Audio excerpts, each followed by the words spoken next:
ఖరీఫ్ పంట వేసి సాగులో నిమగ్నమైనటువంటి రాష్ట్ర రైతాంగానికి ఇది ఒక బ్యాడ్ న్యూస్. ఖచ్చితంగా Ramagundam fertilisers and chemicals factory limited నుంచి ఖచ్చితంగా యూరియా అయితే బంద్ కాబోతోంది. దాదాపుగా అంటే యూరియా ఉత్పత్తికి అవసరమైనటువంటి అమోనియా సరఫరా చేసేటువంటి ఒక పైప్ లైన్లో ఒక లీకేజ్ ఏర్పడింది. సో ఈ క్రమంలో 15 రోజుల పాటు మొత్తం ప్లాంట్ని మొత్తం అంతా కూడా బంద్ చేసేటువంటి పరిస్థితి కనిపిస్తోంది. సుమారుగా 15 రోజుల పాటు ఈ ఫ్యాక్టరీ మరమ్మతుల నిమిత్తం 15 రోజుల పాటు ఫ్యాక్టరీ బంద్ చేస్తారని కూడా తెలుస్తోంది. సో ఈ క్రమంలో 50,000 మెట్రిక్ టన్నుల యూరియా ఉత్పత్తికి ఆటంకం ఏర్పడిపోతోంది.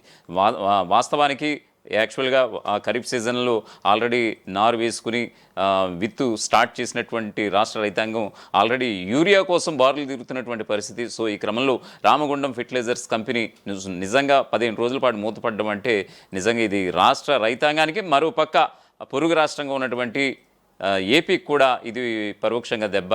మరొక వైపు నిన్నగాక మొన్న ఎంపీగా ఉన్నటువంటి కాంగ్రెస్ ఎంపీగా ఉన్నటువంటి వంశీ కూడా ఆ ప్లాంట్ని పరిశీలించినటువంటి సందర్భం కూడా మనం చూసాం. కేంద్రం వివక్ష చూపుతోంది. యూరియా తమ రాష్ట్రానికి రావాల్సినటువంటి తమ వాటా కింద రావాల్సినటువంటి యూరియా మాత్రం ఇవ్వడం లేదంటూ కూడా ఆయన కూడా గలమెత్తినటువంటి సందర్భం. ఆయన కలిసి వచ్చిన 2-3 రోజులకే ఈ యొక్క పైప్ లైన్లో మరి ఇలా జరగడం కూడా నిజంగా ఇది ఓ రకంగా చేదువార్త అని చెప్పుకోవాలి. నిజంగా రాష్ట్ర రైతాంగం నిజంగా ఏ రకంగా కొట్టుమిట్టాడుతుంది. యూరియా వేస్తేనే కానీ పంట చేతికి రానటువంటి పరిస్థితి కూడా కొన్ని సందర్భాల్లో మనం చూస్తుంటాం. దాదాపుగా అన్నదాతలకు ఎరువుల కంపెనీ బిగ్ షాక్. 15 రోజుల పాటు యూరియా సరఫరా బంద్. తెలంగాణ, ఆంధ్రప్రదేశ్ రాష్ట్రాల రైతులపై తీవ్ర ప్రభావం పడబోతోంది. Ramagundam fertilisers and Chemicals Limited plant తాత్కాలికంగా మూత వేయబడుతోంది. యూరియా ఉత్పత్తికి కీలకమైనటువంటి అమోనియా సరఫరా చేసే పైపుల్లో లీకేజ్ ఏర్పడింది. సుమారు 50,000 మెట్రిక్ టన్నుల యూరియా ఉత్పత్తికి ఆటంకం తలెత్తింది. నెలకు 60,000 మెట్రిక్ టన్నుల యూరియా సరఫరా అవసరం ఉంది. కాకపోతే జూలైలో కేవలం 30,800 మెట్రిక్ టన్నుల యూరియా మాత్రమే సరఫరా అయినట్లుగా గణాంకాలు చెప్తున్నాయి. తెలంగాణ రైతులకు ఇది నిజంగా చేదు వార్తే. ఇప్పటికే అనేక ఇబ్బందులు ఎదుర్కొంటున్నటువంటి రైతులను ఇప్పుడు ఎరువుల కొరత మరింత కలవరపెట్టబోతోంది. తెలంగాణ, ఆంధ్రప్రదేశ్ రాష్ట్రాలకు పెద్ద ఎత్తున యూరియాను సరఫరా చేసే పెద్దపల్లిలోని Ramagundam fertilisers and Chemicals Limited plant తాత్కాలికంగా మూతపడటమే ఇందుకు కారణం. ఈ ప్లాంట్లో యూరియా ఉత్పత్తికి కీలకమైన అమోనియా సరఫరా చేసే పైపుల్లో లీకేజీ ఏర్పడటంతో యాజమాన్యం ఈ నిర్ణయం తీసుకున్నట్లుగా తెలుస్తోంది.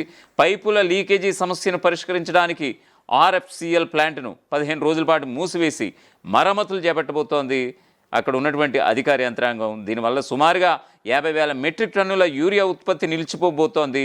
ఇది కేవలం తెలంగాణకే కాదు, ఆంధ్రప్రదేశ్ రాష్ట్రం పైన తీవ్ర ప్రభావం చూపే అవకాశాలు చాలా స్పష్టంగా కనిపిస్తున్నాయి.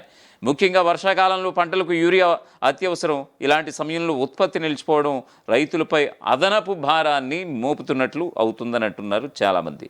తెలంగాణ రాష్ట్రానికి నెలకు 60,000 మెట్రిక్ టన్నుల యూరియా సరఫరా కావాల్సి ఉండగా జూలై నెలలో కేవలం 30,800 మెట్రిక్ టన్నులు మాత్రమే కేటాయించారు. ఇప్పటికే సరఫరా కొరతతో రైతులు ఇబ్బందులు పడుతుండగా ఇప్పుడు ప్లాంట్ మూసివేత వారి ఆందోళనను మరింత పెంచినట్లయింది. ఈ విషయంపై పెద్దపల్లి ఎంపీ గడ్డం వంశీకృష్ణ ఇప్పటికే కేంద్రాన్ని అప్రమత్తం చేశారు. ఆయన కేంద్ర మంత్రిని కలిసి వినతిపత్రం కూడా సమర్పించారు. యూరియా సరఫరాను మెరుగుపరుస్తామని ఈ క్రమంలో కేంద్రం హామీ ఇచ్చింది. అయితే కేంద్రం హామీ ఇచ్చినటువంటి తరుణంలోనే ఎరువుల కంపెనీ తాత్కాలికంగా మూతపడటం రైతులను అంటే తెలంగాణ రైతాంగానికి ఇది ఒక తీవ్ర ఆందోళనకు గురి చేస్తోంది.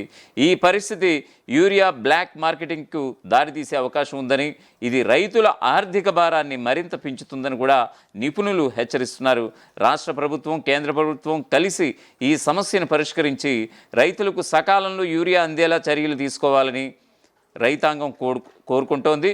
ఎరువుల కొరత పంట దిగుబడులపై తీవ్ర ప్రభావం చూపుతుందని, ఇది చివరికి ఆహార భద్రతపైన పరోక్ష ప్రభావం చూపుతుందని నిపుణులు అంటున్నారు.